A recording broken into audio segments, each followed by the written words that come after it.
Just playing, guys. Nobody was harmed in the making of this video. As you can see, we got her stripped down, got all the pieces off of her. Let me grab them taillights out of our way. We don't need to work around those guys. You see I got that other panel in. When they hit us with some caulk around the edges, some sealant. And then I am going to take some Spars clear urethane and paint the corners and any of the edging you see along this, including around the windows and the doors, all along the edging, corners, any place that there's an edge of plywood that we want to protect, especially like there and around the fenders, you know, where it meets the trailer, doors, any place protruding that might, heaven forbid, ever let water in there. Alright, let me get that knocked out of the way, and I'm going to get some of that red aluminum skin in here and get going on it. That's 50% Spars urethane sealant and 50% a thinner of your choice. Just the second coat is full strength. It's not thinned at all. I did allow about an hour between coats for that first coat to soak into the wood really good. It became tacky, so I went ahead and rolled on, brushed on a second coat of the Spars urethane, not thinned. I used low gloss. You can use whatever you want. Even if you have oil-based paint laying around or something and you want to thin it down, and use that so you don't waste material. You have a half-open can, use it. In a couple hours, that's had time to dry. We are going to get started on the skin now. I float my aluminum skin and my Phylon. I always have. I do not glue it anywhere. That's the way it's always been done. Professional campers are done that way, the big ones. Remember the old Shastas? You could just peel the skin right off once you remove that trim. A few nails here and there was all that held it on. I do it because of the expansion rate of the two different materials. Aluminum and Phylon are going to expand at a quicker rate than the wood underneath it or their substructure underneath it. You'll get beer canning. You may. Some people are going to chime in and say, oh, it don't happen to me. Oh, mine's been fine for 10 years. That's great. Awesome. Glad you built a well-built camper. I've never had beer canning on any of mine, and I've floated mine now for several years. I do a couple tips I want to show you coming up here when we do put the aluminum on here is whenever I have screws protruding through the aluminum into the wood underneath it, I use a bit slightly larger than the screw we'll be using. Man, I can't talk today. Sorry, guys. That just lets the aluminum slide back and forth a little bit under pressure if it needs to. I found out if you don't pre-drill your holes through your aluminum skin and you run a self-tapper, that self-tapper will do, like I talked about on the roof, it will actually bunch that aluminum together and create a high spot. Every time you have a screw, you'll see it. We are going to get started on the sides first. They're the easiest part. Now I am going to cheat and just use a saber saw with a fine metal blade. A lot of guys use a router, and that's perfect. I mean, a router will give you a nice clean finish. It's loud. Metal shavings will be flying anywhere.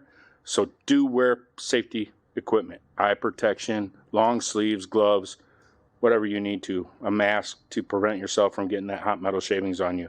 Even with my saw, I get a little bit, but not bad. I made my marks on the back side. I crawled inside the camper and made my marker on the door and the window. Pretty simple.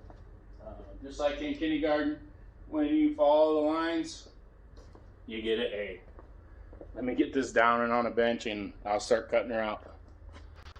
Alright guys, there's the back side of that aluminum panel I marked out. We're going to go ahead and get my saber saw and my metal blade and go ahead and cut these lines out. I like to leave myself about 1/8 of an inch. I go on the outside of my mark along the window and the door, and I go on the inside of my mark on the framing.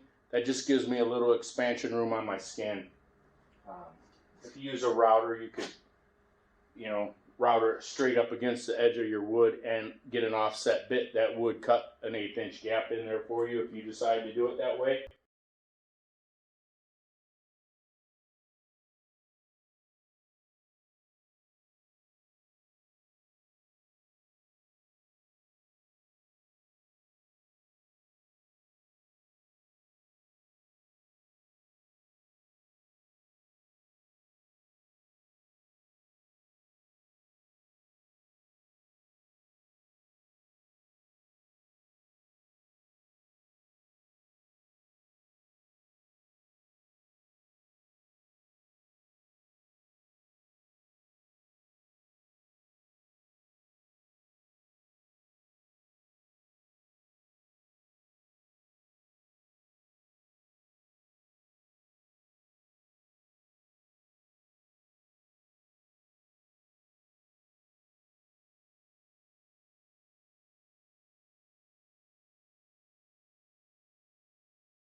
Ooh-wee.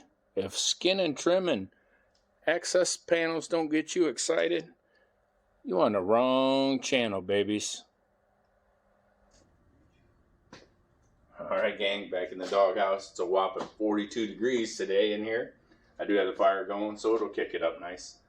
Won't take too long. As you can see, I popped the door and window in temporarily. I'm going to go ahead and mark out my spots that are pre-drilled on these doors. I'm going to go ahead and drill holes in my window every 8 inches. Some people just put the bubble tape on it, pull it in, and use the inside trim. I like to screw it around the outside just like the doors and any other of my baggage doors. Just my way of doing it. Do it however you want. I will drill these with the 3/16 drill bit, which is slightly bigger than my screw, like I explained before. That will allow the aluminum to slide under pressure if it needs to as it heats and contracts and not bunch up right there. It also, pre-drilling a slightly larger hole. If you're using self-tappers and you run them in, they tend to grab the aluminum under this and bunch it up, creating a wave at every screw. You don't want that. If you don't want to see that, just pre-drill your holes ahead of time, a slightly larger, like I said, than the screw, and it will not allow the aluminum to grab when that screw goes in. I don't use self tappers. I just use stainless steel number 6s, I believe, Phillips head screws. I used to use clutch head, but I can't find them anymore. So if anybody knows where you can get them in bulk with the square bit clutch head number 6 stainless screw, let me know in the comments. We're going to get started. I'm going to pull these windows back out. I do start at the top after I put my windows in, and I start this trimming. I like to trim from the top down just to let the aluminum relax and lay flat. On these square drops, on my round teardrops, it's easier to do because you're working with a big piece of trim. On these, I only have 92-inch pieces of trim. So I'm going to start down here and trim up, cut a V-notch here, cut a V-notch here in my trim, and lay it as I go. It'll stop somewhere in here, so we'll have a seam. I'll just stick glue it together or something, like I do on my other ones, and butt it up tight. Keep in mind, wherever the trim stops, there's no break in the aluminum under it, so the water really doesn't have anywhere to go. If it was to ever get in there, I do also put a little bit of sealant on each glue, or on each screw as I put it in, to glue them in place. This trim will stop somewhere in here, and then that trim will carry down. 2 pieces usually does each side. Plus the piece along the bottom there. Hey gang, you can see I pre-drilled my holes already and through the frame of the window and into the aluminum skin. This is called a drill bit stop. It is adjustable with a little Allen screw. Comes in different sizes for different drill bits.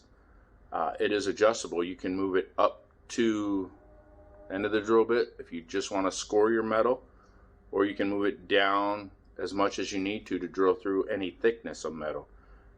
It just stops the drill bit from drilling all the way through. They're pretty neat to have, couple bucks. They come in different sizes like I said, and just another helpful tool. Alright, I'm going to get some butyl tape on there. Quick tip, I'll probably mention it 100 times again in this video. If you're doing this in the summertime or when it's warm out, put your butyl tape in a freezer for 2-3 minutes, get it chilled.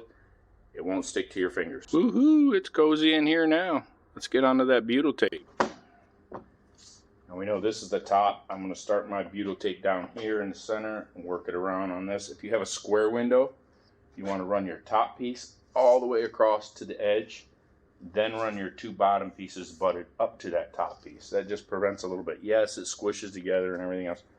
And as you're running these down, run them all the way past it, and then run your bottom piece in between.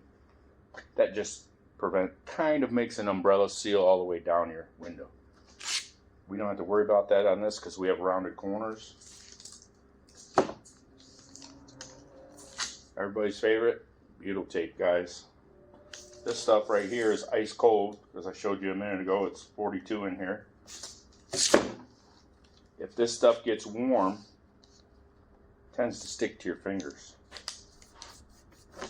And it doesn't bend very well, regardless. So what I do is kind of push it down there, peel it back, round the corners without any paper on it. It tends to help. It tends to bend a little easier that way.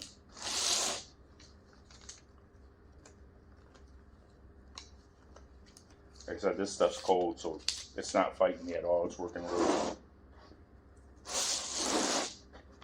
You don't want to stretch this and thin it out in spots. Just lay it down, let it relax. It does shrink up in the sun and UV light. About a 5-year lifespan, they say. I've never had a window or a joint leak on my campers using butyl tape. Now keep in mind, we will put some sealant on each screw head as we put them in, just to add another layer of sealant.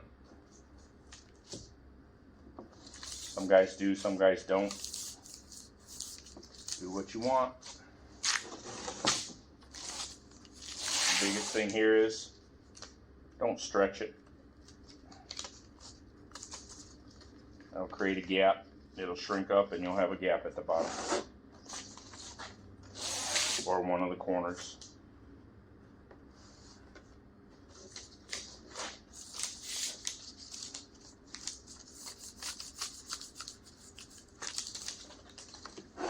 This stuff isn't really sticky when it's cold at all. When it's warmer, it does stick to your fingers, like I said. But when it's cold, it's really easy to work with.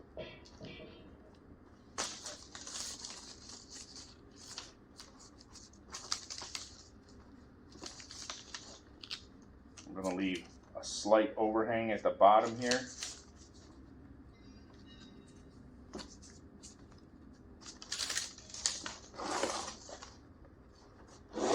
Camera picks that up. I'm about a 1/2 inch or so over. I'll bunch it backwards on itself right there, just to add a little extra. It will probably smash that out as we tighten the screws.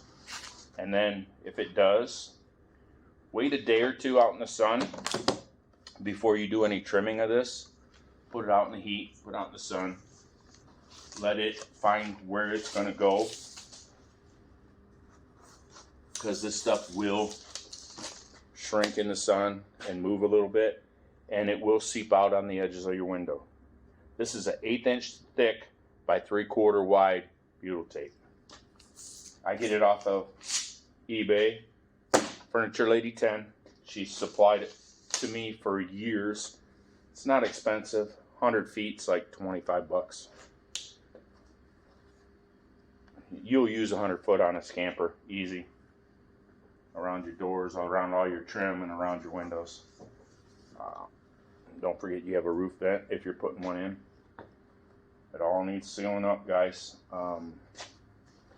Like I was saying, if this does seep out in the sun over time, take a plastic old credit card or one you don't want to spend any more money on and just run it along the edge of your window and then just peel this stuff off. It comes right off. It's easy to clean up off the side of your camper when it's new.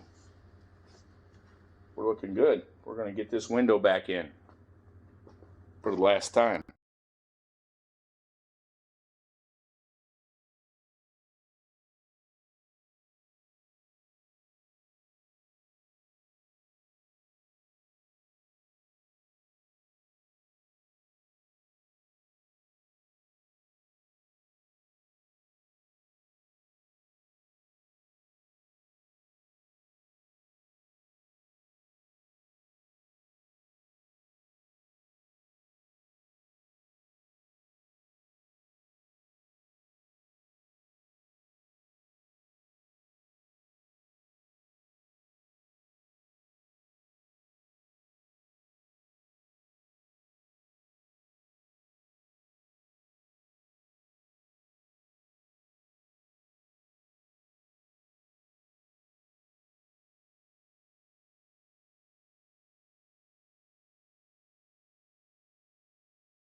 I don't know if the camera's going to pick it up, guys. I wiped off most of that sealant that squished out around them screw heads, just so that that insert molding that goes around there and locks into that lip won't have any interference with that silicone.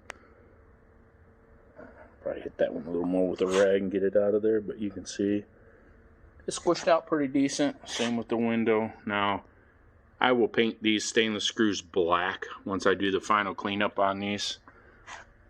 Since the door trim will be covering the other screws, we don't need the window screws to be seen.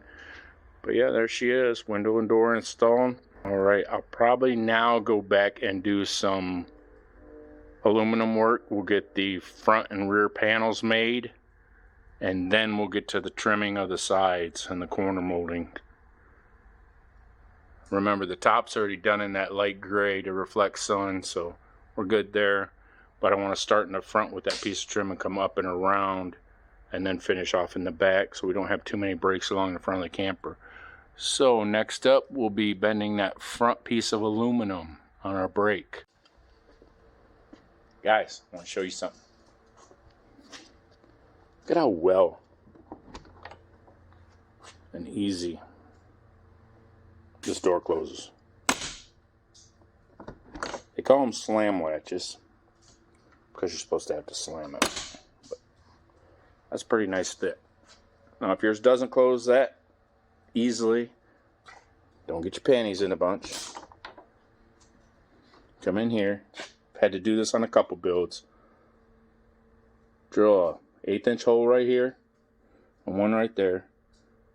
Run a 1 inch or 1.5 inch screw in there and slowly draw it up between the hinges, whatever direction you need. If your door's sagging a little bit, draw in the top hinge. If it's a little high and hitting at this top edge, draw in the bottom hinge. We did good on this one. She fits in tight. I just wanted to show you that tip. I've had to use it before. And even on older campers, after the doors settle into place and they get heavy, they sag. That helps to draw it up, back up where it needs to be. Kind of like an adjustment that's not there. So, how many of you guys caught my mistake?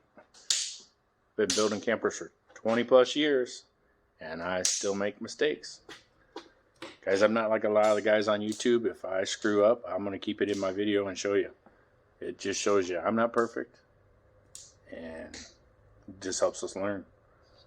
I'm sure you caught on by now that I made a mark where that goes, but I never drilled it out, did I? Luckily, the butyl tape was cold and didn't set up, so I was able to just loosen them screws on both of those guys, pull that out a little bit with a wedge, and drill my 1-inch hole through it with a hole saw. Didn't affect the wiring or anything. I always put my lights, the center hole, at 6 inches down, and I try and keep the tops of all my through walls pretty much level just to please the eye. And as you can see up here, I did make a mark prior to that, so I knew where the hole was. But yeah, now you know, guys, not everybody's perfect, and we're going to show our bloopers.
Transferred my 2 marks to this front piece of metal.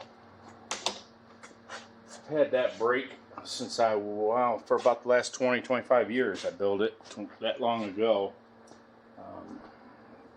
I've used it on a lot of projects, hot rods, campers, you name it.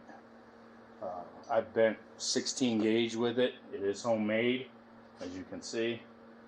Somebody threw some metal out. I picked it up and grabbed it, and that's the finished product. I do have to make a little bit longer threaded rod for the tension on it. The cables have stretched. I could shorten the cables and bring that nut down and then redo it, but it seems to stretch every couple of years, so it seems to like that angle to keep tension down on the center for my bend. We're going to bend the deepest bend first, and then we'll bend that end bend. Angle finder says that's about a 43-degree bend on the bottom and a 47-degree bend on the top. So one's a little less than 45, one's a little more than 45. We'll go ahead and throw them in here and bend them up with my eye, my eagle eye, as some guys say, and go to town, guys.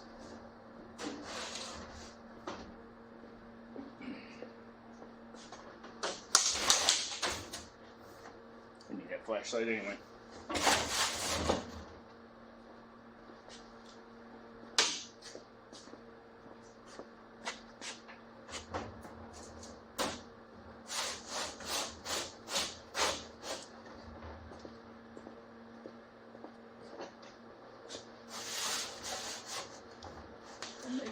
Don't make it, we're gonna hit the wall.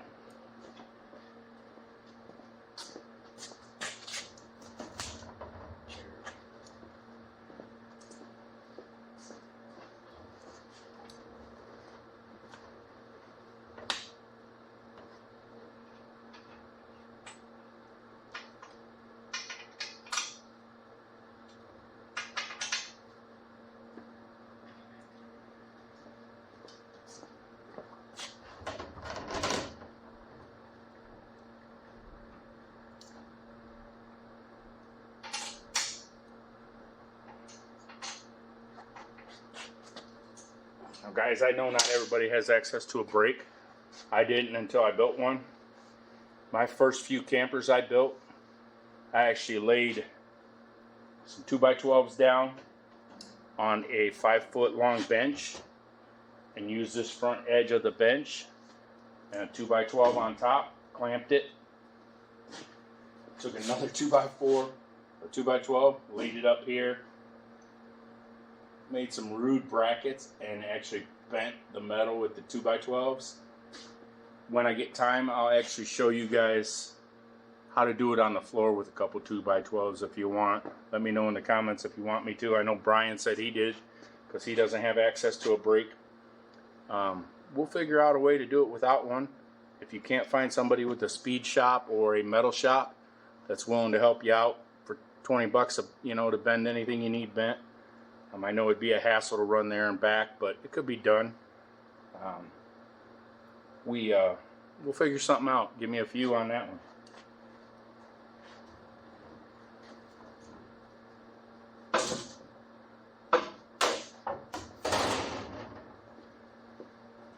Now this aluminum has some spring back to it. It's not a lot, but it is more than steel. I don't know exactly how that works. I do have a rude gauge set up over here. You can't see it on the camera. I'll show you in a minute. To set it at, this bend was the 43 or 44 degree. So we'll bend her up to that. And if you're ever worried about bending it too far, just bend it slightly less than you need. Fit it, and if it's not enough, go back and bend it a little more. Don't bend it too far the first time. It's easier to bend more, and it's hard to take a bend out of aluminum.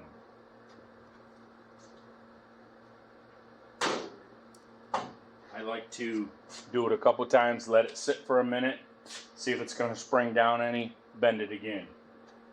Right there is our first bend.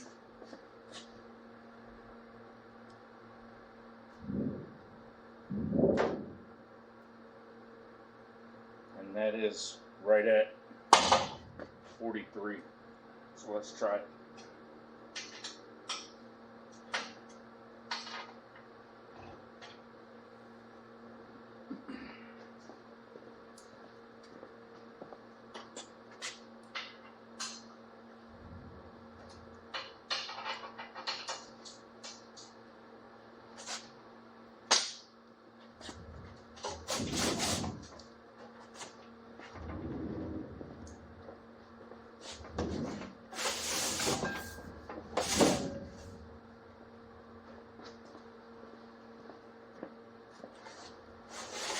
Guys, this is where that protective coating comes in real handy.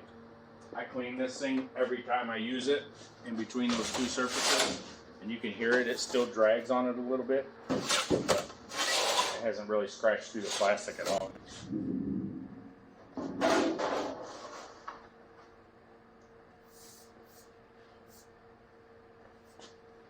There you see our bend, dead on the money at 43, so I'm not going to do it again, that's fine. I'm going to finish this bend. Remember, this will have an overlap right here where this gray comes over to the edge, and then we'll put a piece of trim across there. We also have another piece to cut for the bottom down here, and remember, there will be diamond plate from about here down to protect that seam so no water can get in there. Let me do my next bend, and I'll get her up there for you all to see. When you bend it, pulls the metal on itself when you put it in this bend, and it makes itself slightly longer. That measurement to this measurement is 17 3/4 on this one. Double and triple check your measurement, because that's the only crucial part on this whole build, is that aluminum skin going on there. You don't want it too short, of course. It won't fit the radius or the two bends of your camper, and too long will create a high dip right there or a dip on the front. So you want to keep it as tight to the actual measurements on the camper. I draw along the seam and then straight in on the sidewalls, and I measure 2 or 3 times down that just to make sure. It's one of them cases where you measure 100 times and bend once. So hopefully we got it right. We're going to bend this one, set it up there, and let's see. Again, I'm not going to do the full hard bend on this one. I'm going to do a partial bend, lay it up there, check it, and then do a bend again if needed. Support your aluminum as you lift it, as you bend it, so it doesn't kink it. It will do a negative kink right here on this kind of break because of this sharp edge. If you have a break where this wall here is longer, of course it will not do that. Had I known when I built this I'd be doing aluminum, I probably would have made it a little different, but it works. It is what it is.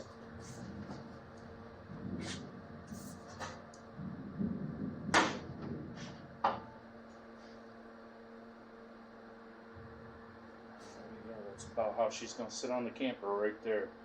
So actually from there to here is a solid 90. We just weren't quite at 45s on these.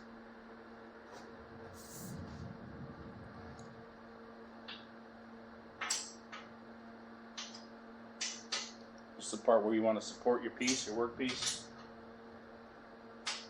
so you don't get that negative bend here on the edge. Right here. Again, if you're using 2x12s and a sharp piece of angle iron or something, you may have a little more support there.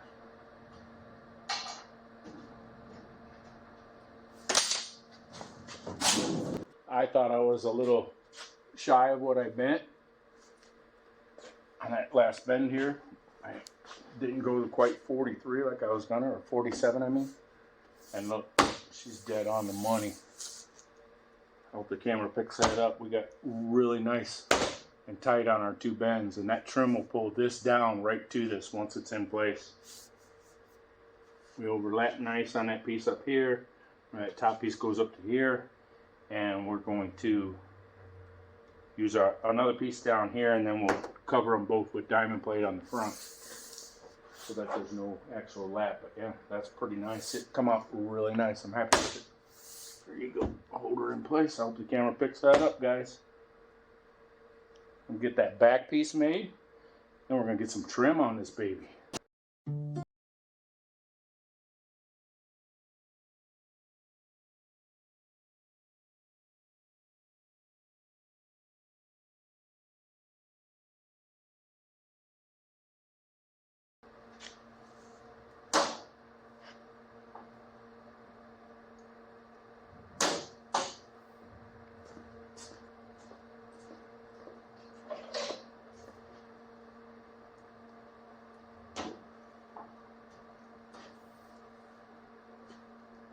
Alright, that bend was 39 degrees. I bent this at 37.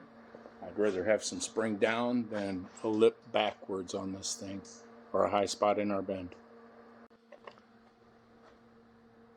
I can tell what you're thinking. You're thinking, how the hell are you going to get that hole cut in there? We'll get it. Or cheap. We are 3 3/4 down from the top lip here. We're going to cut us a hole.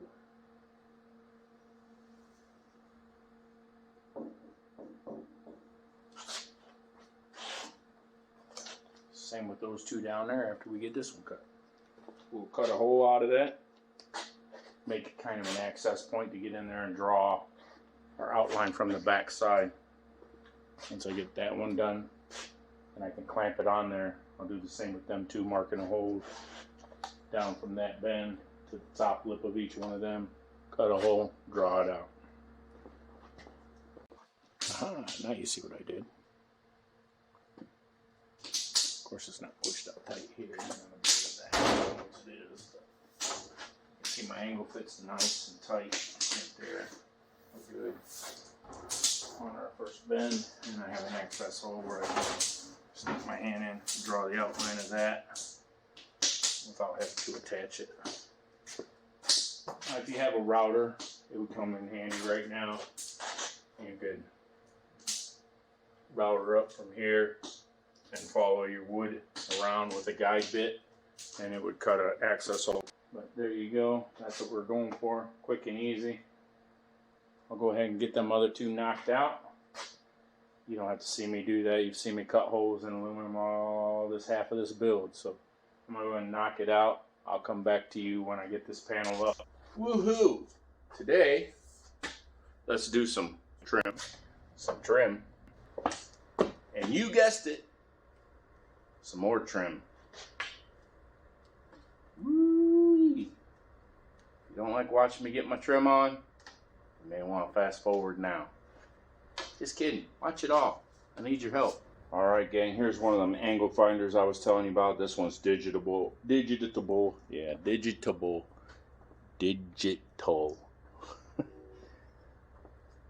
And adjustable. Don't try and put them two words together. You come up with digitable.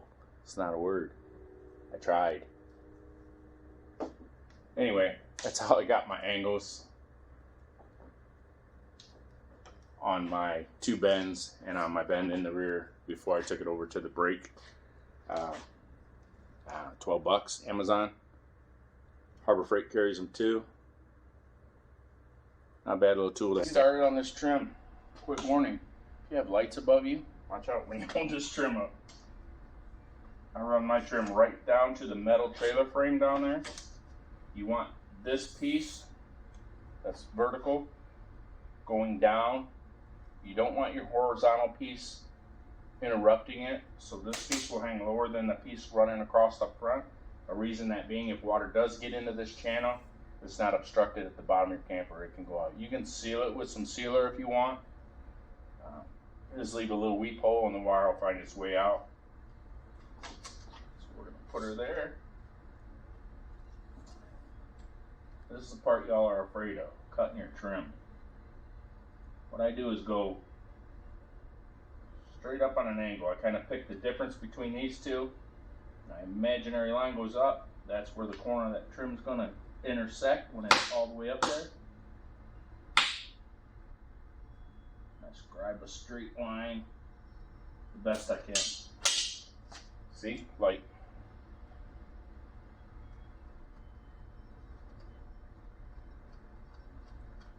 What we are going to do is notch this leg out in a V pattern. It will allow this to bend and make that sharp corner right there. We'll do it again here after we get this one done and sized up.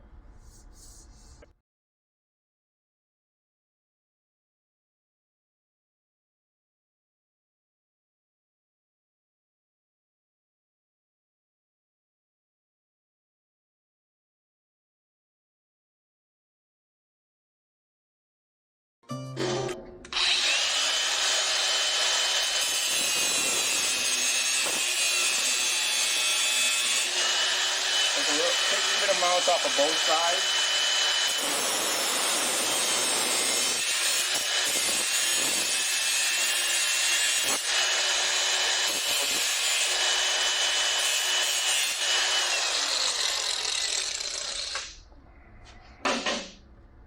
The reason being is if you take equal amounts off of both sides here, when you fold it, one of these legs will not be longer than the other.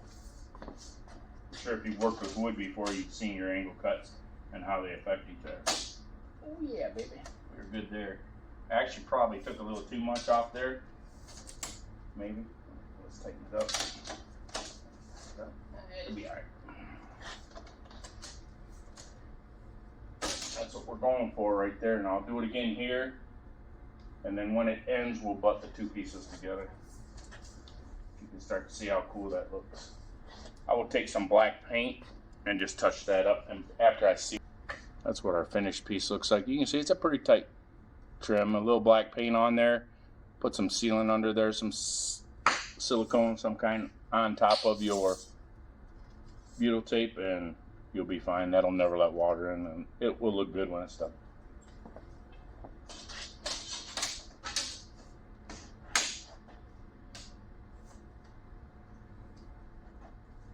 Same thing up here, guys. Find your center, scribe a mark.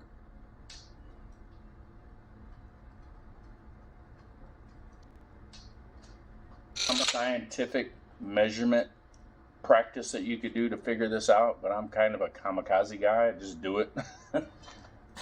You do whatever you're comfortable with. Let's cut up a little bit. On my teardrops, the rounded top ones, of course we're not making these V-notches. This stuff will bend a pretty sharp radius.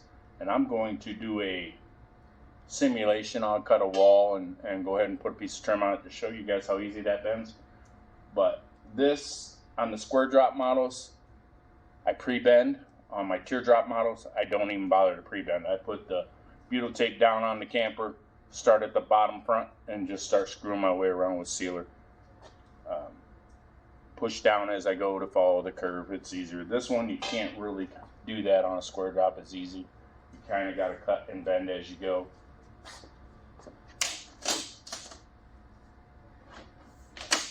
And there you have it. You can see how tight and clean that looks. Beautiful. We will get some butyl tape on it.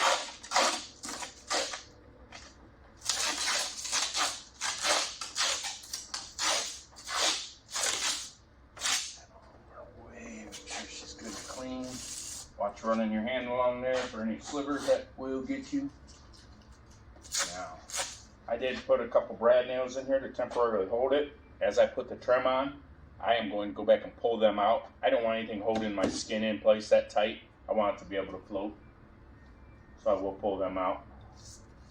I'm going to run a bead of sealer along this. Right, you can see that white sealer. It's actually clear and it will dry clear. It's just window trim seal is all it is, all weather. It'll be hidden under the butyl tape. I just wanted to put a little added protection on there. And for those of you that remember, told you I couldn't run a bead of caulk to save my life. Yeah, good thing it's hidden.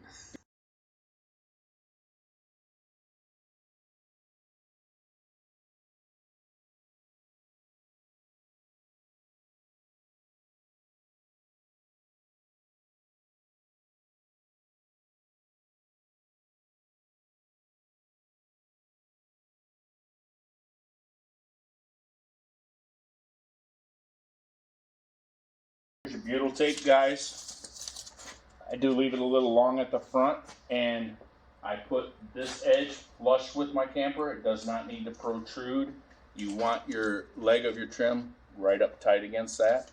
You can always go back with some Sikabond or Sikaflex, something clear, and run a bead along that between the red and the black trim if you want.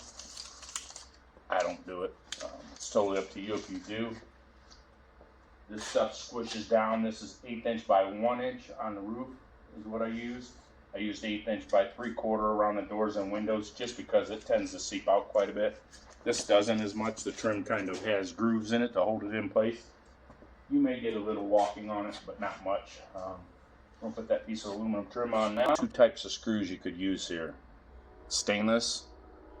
These are called Tex, T-E-K-S. They have a flat, low profile head, which fits between the two lips of the trim. Or a coated deck screw. Coarse thread, not drywall, deck. Both of these are the same length, 1.25 inches.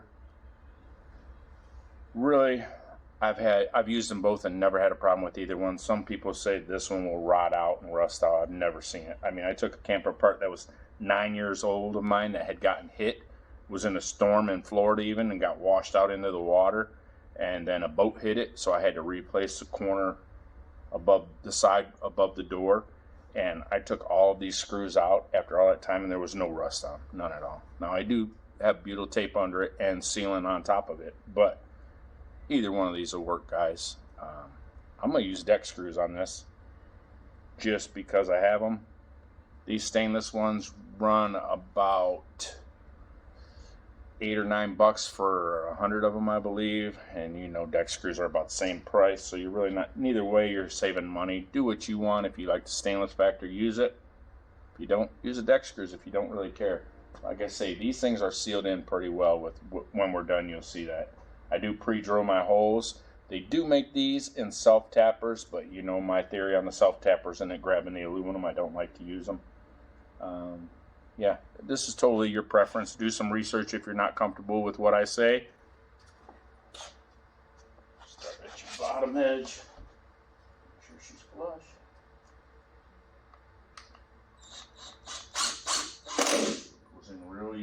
as you're just screwing into some wood at this point. If you're worried about slipping off like that, and you don't care about your fingers too much, wrap your finger around it. If you do, you could take a block of wood or something and lay it here, or even a piece of round rubber stock if you have some, and put it around your drill bit. You could get one of them fancy screw holder bits too, which I don't have, but hey, get you one.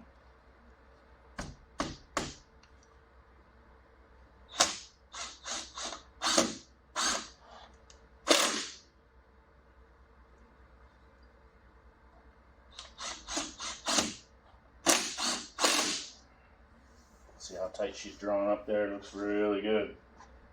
You can see we are right up against that red aluminum skin.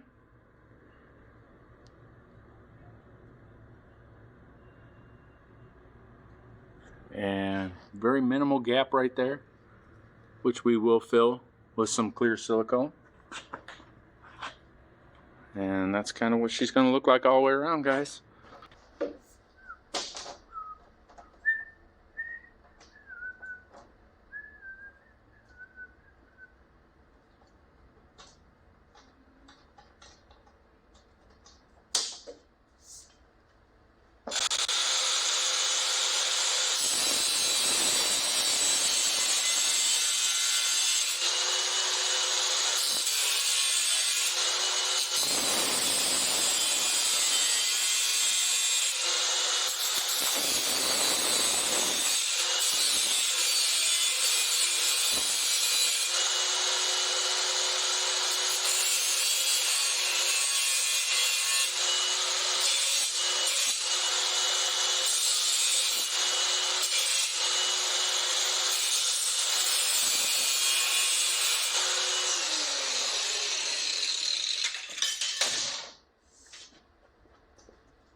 Ooh-wee mama.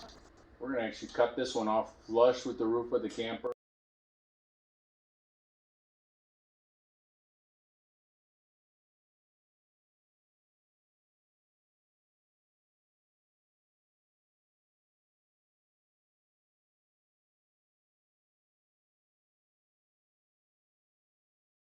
Laid my trim up there, marked my holes all the way around the rest of the side so I don't have to stop.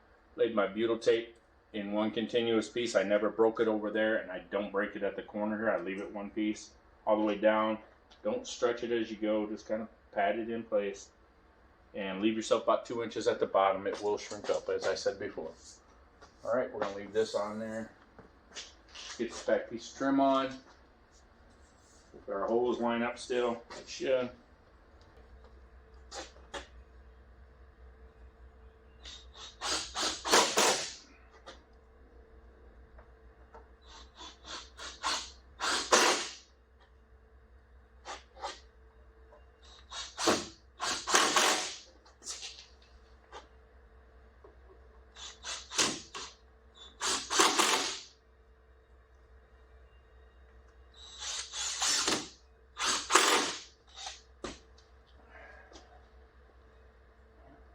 Yes.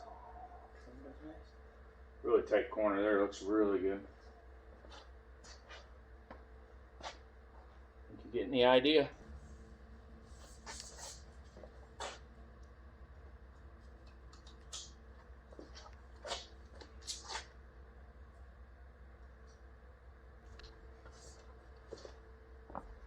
So I measure this one at a 45.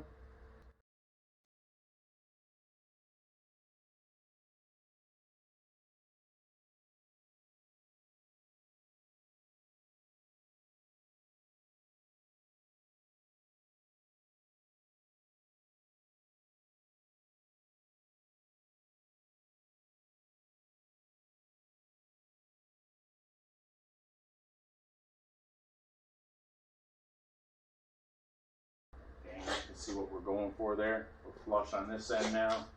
Our cut lines up really nice there, and we're tight up against that rail there. I am going to, remember I got that paper on here so this doesn't stick. I'm going to run a bead sealer across there, and where they butt up right there and here, just as an added protection on top of the butyl tape that's already there.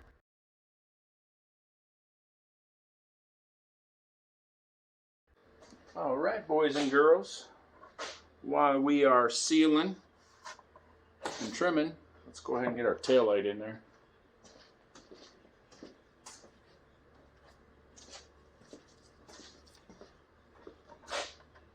Got 3 through walls.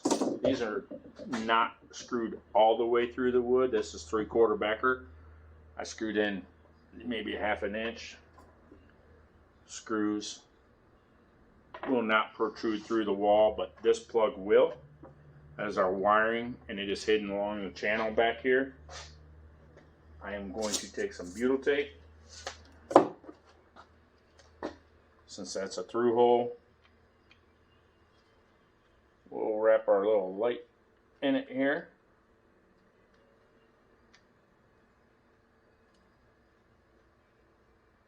Keep in mind, some of this will probably ooze out, guys. Our lettering up.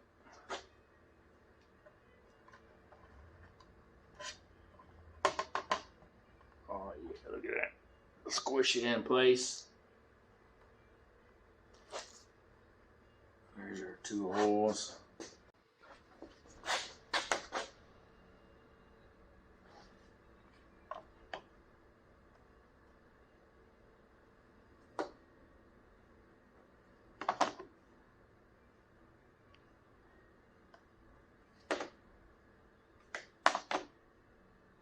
That's it right there. That's where we're going to be. Put 1 screw in it and check her to make sure she don't move too much. Like that.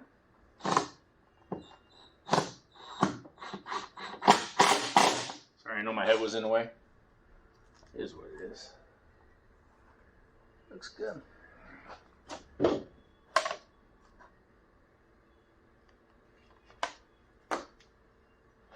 I did leave my holes on this wire just a little big so I can squish her over which way I need to. You can see how she moves. It's pretty good. Pretty good, if I do say so myself.